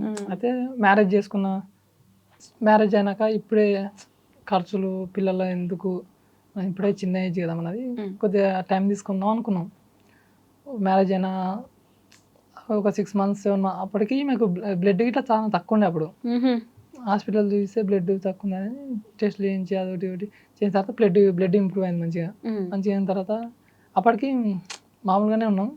ఒక 6-7 months తర్వాత మాకు కన్ఫర్మ్ అయింది ప్రెగ్నెన్సీ. ఇంకా కన్ఫర్మ్ అయినప్పుడు ఇంకెందుకులే తీసేయడం అన్నట్లు, అట్లా వేస్తే బాగుంటుంది అన్నట్లు ఉండాలి అయింది. చుట్టుపక్కల పల్లెటూరు కదా మేడం, ఎట్లుంటారు అంటే అరే పెళ్ళి ఇన్ని రోజులే ఇంకా అన్న లెక్క ఆలోచిస్తుంటారు. 6 నెలలకే ఆల్రెడీ మా లవ్ మ్యారేజ్. కొంతమంది పడని వాళ్ళు ఉంటారు, ఇష్టం ఉన్న వాళ్ళు లేని వాళ్ళు ఉంటారు. బాగా కొంతమంది ఏమో అరే ఇంకా ఏం లేదు బాగా అయింది అన్నట్లు కొంతమంది అనుకుంటారు. ఎందుకు ఉండాలి అయ్యింది, కన్ఫర్మ్ అయింది, ఉండాలి మంచిగా ఉంటే చాలా అని ఊరుకున్నాం. కన్ఫర్మ్ అయినాక బాబు పుట్టిండు. ఇంకా తర్వాత ఒక 1 year తర్వాత మళ్ళీ కన్ఫర్మ్ అయింది అన్నట్లు. అప్పుడు అబార్షన్ అయింది సెకండ్ది. ఓకే. ఎలా అంటే 6 months అయిపోతుంటే నేను టిఫా స్కాన్ చేయిస్తే బాగాలేదన్నారు, కొంచెం ప్రాబ్లం ఉందన్నారు బేబీ. సరే పుట్టిన తర్వాత అయినా మంచిగా అవుతుంది అంటే ఓకే అనుకున్నాం, కానీ పుట్టిన తర్వాత కూడా చనిపోతుంది అని చెప్పారు. ఇంకా సర్లే అని తీయించుకున్నాం మేము.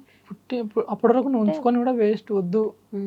9 months మోసినా కూడా వాళ్ళు బతకరు, ఇంకా అప్పుడు ఇంకెక్కువ బాధపడాల్సి వస్తుంది అని అన్నారు. మళ్ళీ నాకు కూడా ఇబ్బంది అవుతుంది అని చెప్పారు, ఇంకా అందుకోసం వద్దనుకోవాల్సి వచ్చింది. బట్ 3 డెలివరీస్ నార్మల్ అయినాయి కదా మీకు? అప్పుడు కూడా బాబుండేనా? బాబే ఉండే. ఓకే. సో మొత్తం 4 డెలివరీస్ బేసిక్ గా. సెకండ్ అప్పుడు బాబుండే. అయితే ఇంకా ఇప్పుడు సెకండ్ బాబు ఉన్నాడు కదా, నెక్స్ట్ పాప పుట్టొచ్చులే అనుకున్నాం. థర్డ్ కూడా బాబు పుట్టిండు. సెకండ్ ఆపరేషన్ అయినాక థర్డ్ బాబు పుట్టిండు. ఇంకా థర్డ్ బాబు పుట్టినది ఇంకా జాలే ఆపరేషన్ చేయిద్దాం ఎందుకని మేము అనుకున్నాం. కానీ ఈమెనేమో పాప ఉంటే బాగుంటుందా.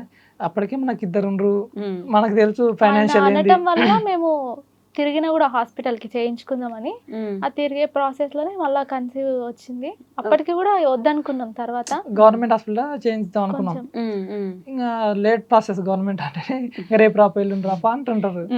ఇంకా అట్లా లేట్ అవ్వడం వల్ల కన్ఫర్మ్ అయింది. ఇంకా అరే అయిందని మళ్ళీ ఎందుకు బాబు మాకు అప్పటికి డౌట్ ఉంది. ఇప్పటికి 3 బాబులు ఉంటారు, మళ్ళీ నెక్స్ట్ కూడా బాబే ఉండొచ్చు అని భయం ఉందిలే. కానీ అవి కన్ఫర్మ్ అయినాక ఎందుకు పాప మనకి తీపించడం ఎందుకని ఈసారి పాప పుట్టేసింది. ఏంటి మీ ఆలోచన? అంటే అప్పుడు ఎలా ఉండింది ఆ మైండ్ లో థాట్స్? నేను వీడియో చూసా ప్రెగ్నెన్సీ అప్పుడు, కష్టం, నా వల్ల అవ్వట్లేదు, నేను ఈ నొప్పులతో ఉంటానా బ్రతుకుతానా పోతాను అన్నట్టు నా పరిస్థితి. పాప పుట్టిన తర్వాత ఎలా ఉండింది అప్పుడు? ఇంకా ఎవరైనా సరే అన్ని నొప్పులు మర్చిపోతారు. నేనైతే ఇంకా హ్యాపీ. ఎస్పెషల్లీ పాప కోరుకున్నారు కదా. ఒకవేళ బాబు పుట్టింటే ఆ నొప్పులు అట్లే ఉంటుండే. పాప పుట్టినందుకు అసలు చాలా హ్యాపీ. మంచిగా వాయిస్ ఓవర్లు అయితే బడబడ చెప్తానే ఉంటారు కంటిన్యూస్ గా. అదే ఎవరు పక్కన లేకపోతే నాకు ఆలోచనలు వస్తుంటాయి. వెళ్ళిపోము అందుకే ఈయనను కూడా ఉంచాను. ఇంకా ఓకే, అందరూ కూడా బయటకు వెళ్ళగొట్టేసి నేను ఒక్కదాన్ని మాట్లాడుకుంటాను. ఈ 100K అయినప్పుడు సిల్వర్ బటన్ రావడము, ఫస్ట్ మోనిటైజేషన్ అవ్వడము, ఫస్ట్ పేమెంట్ తీసుకోవడము, ఎలా ఉండేది ఇదంతా? అసలు ఎక్స్పెక్ట్ చేయలే నేను కూడా. ఫస్ట్ కూడా ఒక ఛానల్ స్టార్ట్ చేసిన, ఒక 2-3 వీడియోస్ పెట్టి నా వల్ల కాదులే అన్నట్టు డిలీట్ చేసేసిన. మళ్ళీ తర్వాత మళ్ళీ మా చిన్న బాబు పుట్టిన తర్వాత మళ్ళీ స్టార్ట్ చేసిన. అప్పుడు 1 monthకే మానిటైజేషన్ అయిపోయింది. ఇంకా కంటిన్యూగా వీడియోస్ పెట్టిన. ఈ వీడియో అప్పుడు కూడా నేను విన్నాను అనమాట. యూట్యూబ్ కోసం నేను ఎంత కష్టపడ్డానో నాకే తెలుసు అని చెప్పేసి. ఏంటి ఆ కష్టం? ఎందుకు? ఇప్పుడు పిల్లలు ఉంటారు, వాళ్ళని చూసుకోవాలి, ఇంట్లో వర్క్ చూసుకోవాలి, ఇంకా నేను టైలరింగ్ చేస్తుంటే అవి కుట్టుకోవాలి, చాలా ఇబ్బంది అవుతుండే. పిల్లలు ఏంటంటే ఒక దగ్గర ఉండరు కదా, ఇంకా వాళ్ళని తీసుకురావటం, వాయిస్ ఇచ్చుకోవటం. నేను ఫీడింగ్ చేస్తూ కూడా వాయిస్ ఇచ్చుకునేదాన్ని ఖాళీగా కూర్చోకుండా. ఇంకా అట్లా చాలా ఇబ్బంది అయ్యేది. ఇంట్లో వర్క్ చేసుకోవటం, మళ్ళీ పిల్లల్ని పట్టుకోవటానికి ఎవరు లేదు కదా, చాలా ఇబ్బంది అయ్యేది. ఈ లోన్లీనెస్ అనిపించేదా మీకు ఎప్పుడైనా? ఆ ఇష్యూ దానివల్లనే కొన్ని గొడవలు అవుతున్నాయి. నువ్వు ఎప్పుడు బయటనే ఉంటావు, ఆయన పని మీద ఆయన ఉంటుండలే. కానీ అప్పుడు కొంచెం గొడవ ఆడుతుంటే నేను బిజీ అయిన తర్వాత కొంచెం అర్థమైంది, అరే పనులు ఉంటే ఇట్లా బిజీ అయిపోతామా అని. ఇప్పుడు ఇద్దరు పనులు ఇద్దరు చేసుకుంటున్నారు. మీరు యూట్యూబ్ వీడియోస్ చేస్తారు, ఆయన బయట పౌల్ట్రీ చేసుకుంటారు. సో సరిపోతుంది. ఇప్పుడు యూట్యూబ్ నుంచి ఫస్ట్ రెవెన్యూ ఎంత తీసుకున్నారు గుర్తుందా? 11,300 తీసుకున్నా. ఓకే, ఏం చేశారు మరి ఆ మనీతో? నేను ఇయర్ రింగ్స్ చేయించుకున్నా, గోల్డ్. బట్ మీరు బాగానే సపోర్ట్ చేస్తున్నారు ఆ లెక్కన, ఏం అనట్లేదు కదా? అయితే అప్పుడు మనకి ఇప్పుడు ఫైనాన్షియల్ గా అప్పు చేసిన ఉన్నా వస్తాయి కదా. అంటే ఫస్ట్ లో స్టార్టింగ్ లో వీడియోస్ చేస్తుంటే అవి తీసుకురా, వీడియోస్ చేయడానికి అవి ఖర్చు చేస్తుంటాను. అట్లు నువ్వు వీడియో అలా చేసి సంపాదించేదేమో కానీ నాతో ఖర్చు పెట్టించేది ఎక్కువ ఉంది. దాని నుంచి వచ్చేది ఎంత ఎప్పుడు వస్తుందో తెలియదు. కానీ ఇప్పుడు ఎందుకు ఇంత ఇబ్బంది పెడదు, ఇప్పుడు ఉన్నదే ఫైనాన్షియల్ గా ఇబ్బంది ఉండడం, అంతా ఖర్చు ఎందుకు ఇస్తున్నాను అనేది నేను. కాకపోతే ఇంకా తన ఇష్టంతో చేశాను అట్లా, నన్ను ఇంకా తెప్పించుకునేది వీడియోస్ చేసేది. ఫస్ట్ శాలరీ వచ్చినాక నాకు కూడా అరే దీని నుంచి కూడా వస్తున్నాయి, సపోర్ట్ చేసి ఇంకా రావచ్చు, మనకు ఫైనాన్షియల్ ఇబ్బంది ఉండదు అని. ఇంకా అంటే ఇంతవరకు ఎట్లా ఉండంటే నా మ్యారేజ్ అయిన 2-3 years వరకు ఒక్కొక్కసారి ఇప్పుడు నా అమౌంట్ విషయంలో నాకు ఇబ్బంది అనిపించింది. అంటే అరే మా ఇంట్లో నేను ఒక్కరిని, మా నాయన ఉంటే బాగుంటుండే, ఫైనాన్షియల్ అసలు నేను ఒక్కనే కష్టపడి ఇట్లా నేను ఇంత చిన్న ఏజ్లో ఇంత కష్టం ఎందుకు అని అనిపించేది. మా ఫాదర్ ఉంటేను ఎవరన్నా అప్పు అడగాలన్నా ఆయన పోయి తీసుకొస్తుండే, పెద్దోళ్ళు వాళ్ళని చూసి ఇస్తారు, మనం పోయి అడగాలంటే పిల్లలకు ఏం చేయాలన్నట్లు ఇయ్యరు. అట్లాంటప్పుడు ఇంకా నేను అంత ఫైనాన్షియల్ చాలా ఇబ్బంది ఉండేది. అది దీని నుంచి వస్తుంది. మా ఇంట్లో నాకు కూడా నేను సంపాదించేది కాకుండా నాతో పాటు సంపాదిస్తుంది, ఇంట్లో ఇబ్బంది ఏమి ఉండదు, నేను సపోర్ట్ చేసి ఇంకా ఫైనాన్షియల్ ఇంకా మంచిగా కావచ్చు అని ఇంకా అప్పటి నుంచి కొద్దిగా సపోర్ట్ చేయడం స్టార్ట్ చేసినారా? నైస్ కదా. కానీ మీ ఇద్దరికి 1 year తర్వాత ఇంకా సపోర్ట్ చేయడం స్టార్ట్ చేసిండు. ఆ 1 year ఇంకా నేను కష్టపడ్డా. ఓకే, ఎవరు నమ్మనప్పుడే కదా ఏదో ఒకటి చేస్తూ పోవాలి. వేరే వాళ్ళైనా సరే వీడియోస్ తీసుకునే టైంకి ఇంటికి వచ్చారనుకో, ఏం పని లేక ఈ పని పెట్టుకున్నావా అన్నట్టు మాట్లాడుతుండే. అంటే ఏం పని లేక వీడియోస్ తీసుకుంటా కూర్చున్నావా, ఇవన్నీ ఎందుకు అవసరమా అన్నట్టు అంటుండే. ఇప్పుడేమో వీడియోస్ ఎట్లా తీయాలి చెప్పవా, మేము తీస్తామని నన్నే అడుగుతారు. చూసారా, అది ప్రౌడ్ మూమెంట్ మీకు. అంతే, బిగినింగ్ లో ఎవరు నమ్మరు, అందరూ ఒక మాట అంటారు. అలా అన్నప్పుడు కూడా పర్లేదులే, నేను నిలబడతా, చేస్తా, ఏదో ఒక రోజు ఆ ప్లేస్కి వెళ్ళినప్పుడు చూద్దాం. ఎవరేమన్నా జస్ట్ స్మైల్ ఇస్తుంటే వదిలేస్తుంటే ఇంకా అవునా? అంతే. అదే ఈ రోజు ఇక్కడ నిలబెట్టింది మిమ్మల్ని. You should be proud. అది గర్వంగా ఫీల్ అవ్వచ్చు ఇప్పుడు మీరు దీనికి. అంటే ఎంతమంది ఎన్నన్నా మీరిద్దరే ఇంత చిన్న వయసులోనే మీకు మీరు నిలబడి మీ కాళ్ళ మీద మీరు బిజినెస్ స్టార్ట్ చేసుకొని మీరు యూట్యూబ్లో సక్సెస్ఫుల్గా రన్ చేసుకుంటూ ఉంటే, ముగ్గురు పిల్లల్ని సాదుకుంటూ అనే కదా అంటారు ఇక్కడ, చేసుకుంటూ అంతా చేయాలంటే చాలా కష్టం. చెప్పినంత ఈజీ అయితే అస్సలు కాదు. So I'm proud of you at least. నేను ఈ 2 క్వశ్చన్లు పక్క అందరిని అడుగుతా, మీ ఇద్దరిని కూడా అడుగుతా, ఓకేనా? సపరేట్గా ఏం చెప్పండి, ఇద్దరు కలిపైన ఉండొచ్చు అలా. ది మోస్ట్ హ్యాపీయెస్ట్ మూమెంట్ ఏంటి మీ లైఫ్లో? హ్యాపీ అంటే నా పాప పుట్టడమే నాకు. అంతకుముందు అంటే ఫస్ట్ నాకు శాలరీ పడుతుంది కదా, తనుండి ఇంతవరకు నాకు కొంచెం టెన్షన్గా ఉండే, అప్పులు ఎట్లా, ఈఎంఐలు ఎట్లా అని బాధ ఉండే. కానీ ఇప్పుడు చాలా ప్రశాంతంగా ఉంది అన్నాడు. అప్పుడు చాలా హ్యాపీగా అనిపించింది. అంటే నా నుంచి కూడా ఎర్నింగ్ రావటం వల్ల తనకి కొంచెం టెన్షన్ తగ్గింది కదా అని హ్యాపీగా అనిపించింది. నేను ఎంత సీరియస్గా ఉన్నా సరే ఆయన కొంచెం మంచిగా మాట్లాడినంటే ఇంకా అంతే, అది మాయమైపోతుంది ఇంకా కోపం. అబ్బో, అబ్బాయిలకు ఉండే ఒక వరం అనమాట అది బేసిక్గా. మీకు వచ్చేస్తుందా అట్లా? కూల్ చేయాలి కదా. కోపం తెప్పించేది కోపంలో ఉన్నా కూల్ చేస్తాడు ఈజీగా. అబ్బో, మీకేంటి the most happiest moment? Happiest అంటే ఫస్ట్ పెద్ద బాబు పుట్టడం హ్యాపీ. అంటే మామూలుగా హ్యాపీ బాబు పుట్టిందని. తర్వాత ఇంక 2 బాబులు ఉండరు కదా, మామూలు రిలేటివ్స్ వాళ్ళు ఎంతమంది పిల్లలు అంటే 2 బాబులు అంటే అరే పాప లేదుగా, మాకు హ్యాపీ కానీ వాళ్ళకి ఏదో మమ్మల్ని డిసప్పాయింట్ చేద్దాం అన్నట్లు. అరే 2 కొడుకులేనా, తంతారులే పెద్ద అయినాక అన్నట్లు కొంచెం డిసప్పాయింట్ చేసేవాళ్ళు అన్నట్లు. ఓకే. ఇప్పుడు ఏమైందంటే పాప పుట్టింది కదా, పాప పుట్టినాక ఇంకా అరే ఇంతమంది వాళ్ళు వీళ్ళు ఇట్లా అనేవాళ్ళు. ఇప్పుడు బాబులు పాప ఉంది అని పాప పుట్టినాక ఫుల్ హ్యాపీ అన్నట్లు. ఇప్పటి వరకు కూడా హ్యాపీ ఉంది, అదే మూమెంట్ ఉంది అన్నట్లు. ఇప్పుడు పెద్ద కుటుంబం మీకు, పెద్ద కుటుంబం కదా, ఉమ్మడి కుటుంబం అవుతుంది మీకు రేపు పొద్దున. వాళ్ళందరినీ ఆ ముగ్గురికి పెళ్లిళ్ళు చేసి ఆ ముగ్గురికి భార్యలు భర్తలు వచ్చి అసలు పెద్ద ఫ్యామిలీ అవుతుంది మీకు.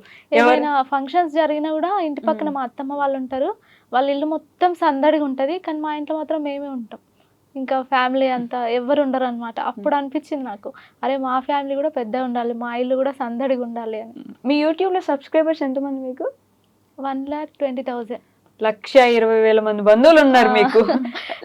ఒకసారి ఇంటికి వచ్చేస్తారు అందరూ. 1,20,000 మంది వస్తే ఇల్లు కూడా పట్టదు మీకు, అంతమంది వస్తారు. ఒక సిస్టర్ వచ్చింది ఫస్ట్, ఫిబ్రవరిలో ఉంటారంట, చూడటానికి వచ్చింది. చూసారా మీ మీద ఎంత అభిమానము, బయట నుంచి వస్తున్నారు. ఇంతమందిని పెట్టుకుని ఎవరు లేరు, మీ ఇద్దరు అంటారు ఏంటండి? నేను కూడా మీ ఫ్యామిలీ ఉండే, ఇప్పుడు ఆ ఫీలింగ్ లేదు, నిజంగానే లేదు కదా.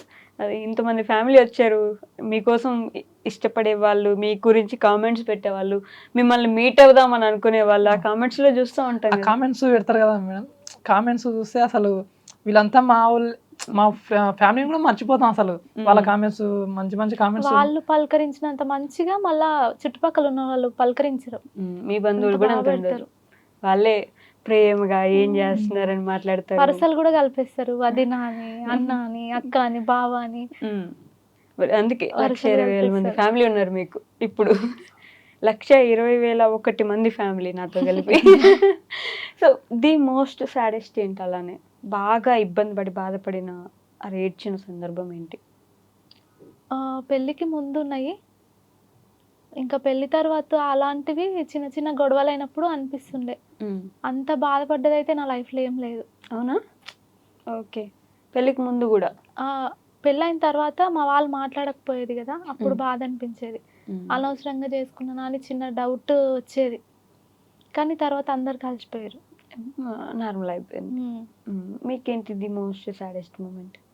మోస్ట్ అంటే ఇప్పుడు పెళ్ళైన తర్వాత అయితే ఏం లేదు, పెళ్ళికి ముందు ఇంకా మా నాన్న అప్పుడు చనిపోయినప్పుడు ఇంకా అదే ఎప్పుడు ఇంకా నేను దాని గురించి ఏదన్నా బాధపడ్డా అంటే ఇంకా అదొకటే, మా నాన్న గుర్తొస్తుంది అని. ఇంకా అదొక పెద్ద ఇప్పుడే ఇన్సిడెంట్ అయింది అన్నట్లు లోపల ఒక భారంలా కనిపిస్తుంది. ఒంటరిగా ఉంటే ఒక్కనే ఏడ్చుకుంటా అన్నట్లు, పబ్లిక్లో ఉంటేనే సైడ్కి వెళ్ళిపోతాయి. ఒక్కోసారి ఇట్లా మామూలుగా మనం ఫోన్ వస్తుంటాం, నాన్న మీద రీల్స్ వస్తుంటాయి, ఆ సాంగ్ విన్నప్పుడు నేను ఒక రీల్ వచ్చిందంటే దాన్ని ఇంకా ఒక 10-20 సార్లు చూస్తా దాన్ని, అది చూసుకుంటూనే ఉంటుంది. మళ్ళీ చూసి దాన్ని ఇంకా మా నాన్న గుర్తుకొస్తుంటాడు.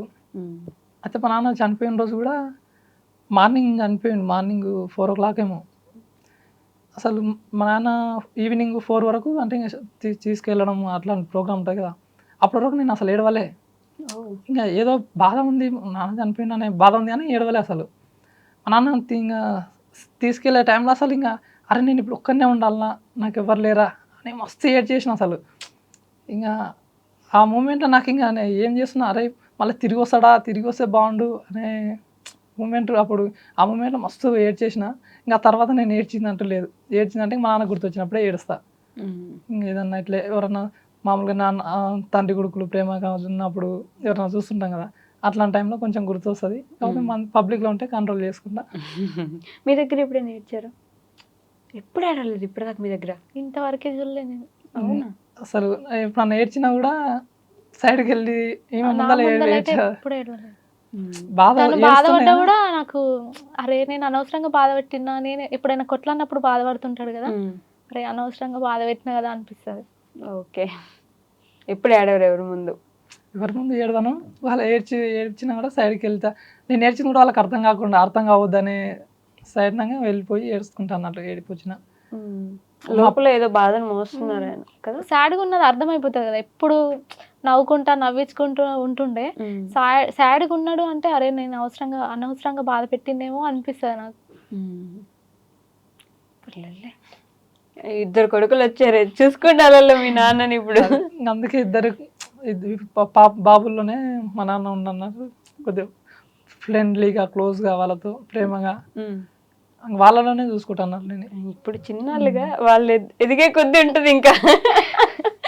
సినిమా చూపిస్తారు పిల్లలంటే కదా. నేను వాళ్ళతో చెప్పటం సీరియస్ గా ఉండటం చేస్తా గానీ ఈయన చేయడం మళ్ళీ ఒకరు ఫ్రెండ్లీగా ఉండాలి, ఒకరు సీరియస్ ఉండాలి. నేనే వాళ్ళకి ఇంకా ఏదైనా నేనే కొట్టో తిట్టో చెప్పుకోవాలి, ఆయన ఫ్రెండ్లీగా చెప్తుంటాడు. పోనీలేండి, మంచిదే కదా. ఒకరిది భయం ఉండాలి ఖచ్చితంగా, ఆ భయం నేను పెడుతున్నా. ఫ్రెండ్లీగా ఆయన ఉంటుండు. మిమ్మల్ని చూసి భయపడతారా పిల్లలు? నిజంగా ఆయన భయపడరు. నాకంటే మా చిన్నోనికే ఎక్కువ ఫ్యాన్స్ ఉన్నారు ఇంకా వీడియోస్ చూసే దాంట్లో. అదే చిన్న బాబుని చూపించలేదని కూడా అడుగుతుంటారు కదా అప్పుడప్పుడు. సో మీ ఫ్యామిలీ కదా, మీ యూట్యూబ్ ఫ్యామిలీకి ఏమైనా చెప్పాలనుకుంటున్నారా ప్రేమగా? అంటే మేడం మీకోసం అంటే కష్టపడి సబ్స్క్రైబ్ చేసుకొని మిమ్మల్ని ఇంత అభిమానిస్తూ ఇష్టంగా ఉన్నందుకు వాళ్ళకి ఏమైనా ప్రేమగా థ్యాంక్ యూ, సపోర్ట్ చేసినందుకు ఇట్లా ఏమైనా చెప్తారా అని అడిగాను అంతే. మాకు సపోర్ట్ చేస్తున్న ప్రతి ఒక్కరికి కూడా చాలా థ్యాంక్స్ అండి. అసలు ఇంతవరకు రావటానికి కారణమే మీరు లేకుంటే నేను ఎక్కడో విలేజ్లో ఉండేదాన్ని. ఇక్కడ వరకు వచ్చానంటే అంతా మీ సపోర్టే. మీరు ఎప్పుడు ఇట్లనే సపోర్ట్ చేస్తూ ఉంటారు అనుకుంటున్నాను. మీరంతా కూడా నా ఫ్యామిలీనే. ఇప్పుడు నా ఫ్యామిలీ అయితే చాలా చాలా పెద్దది. సబ్స్క్రైబ్ చేస్తున్నందుకు, అలాగే కామెంట్ చేస్తున్నందుకు చాలా థ్యాంక్స్ అండి. మీరేమైనా చెప్తారా? మమ్మ అంటారా? బాగా ఎమోషనల్ ఉన్నారు కదా ఈరోజు. అదే కళ్ళల్లో నీళ్ళు వస్తున్నాయి.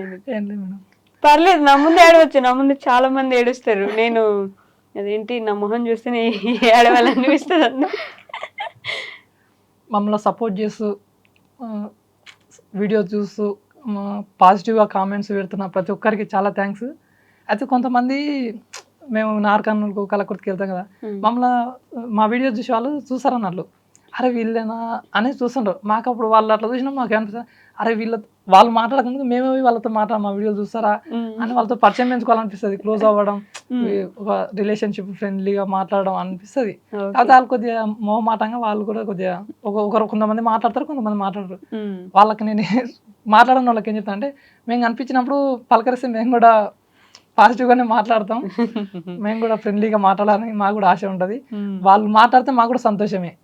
వాళ్ళు అందుకే కనిపించినప్పుడు పలకరియండి, మేము కూడా పలకరిస్తాం. చాలా థ్యాంక్స్ సపోర్ట్ చేస్తున్నందుకు, వీడియో చూస్తున్నందుకు.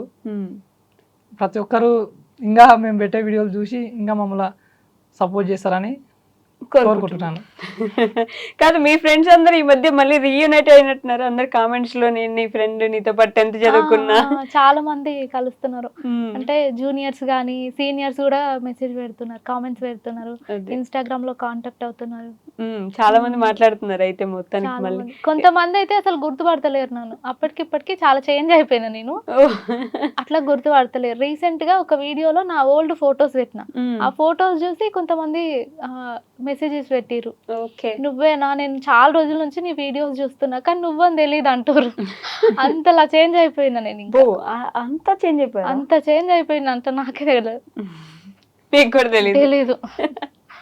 సో మీ ఇద్దరికి నిజంగా చెప్తున్నా, ఇంకా ఇంకా మంచి వీడియోస్ చేయండి, ఇంకా బాగా ఎంటర్టైన్ చేయండి, ఇంకా బాగా గ్రో రావాలి.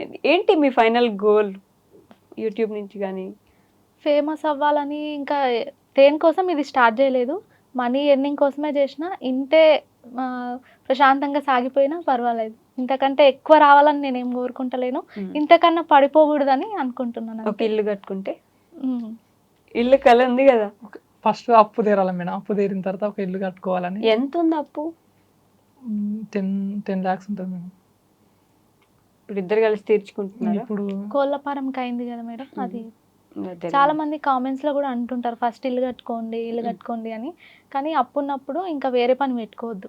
ఈ అప్పు తీర్చుకున్న తర్వాత ఇంకా ఏది చేసుకున్నా ఏం కాదు. పర్లేదులే, మీకు ఒక గోల్ ఉంది కదా, సో ఆ దిశలో వెళ్ళిపోతున్నారు.